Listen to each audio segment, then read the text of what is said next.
Dyma Traphont Ddŵr Pontcysyllte ger Llangollen.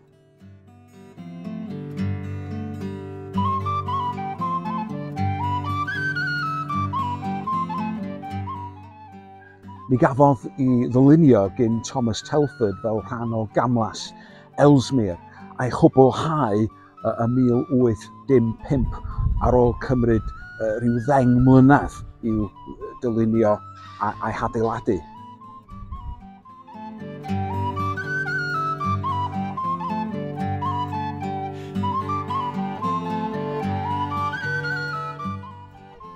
Dyma'r draphont ddŵr hira ym Mhrydain a'r draphont ddŵr gamlas uchaf yn y byd.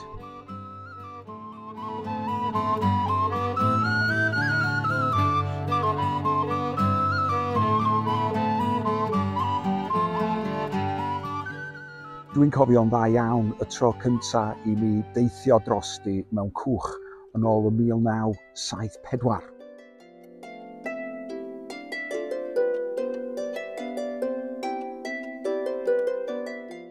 Mi gafodd I datgan fel safle treftadaeth y byd yn 2009.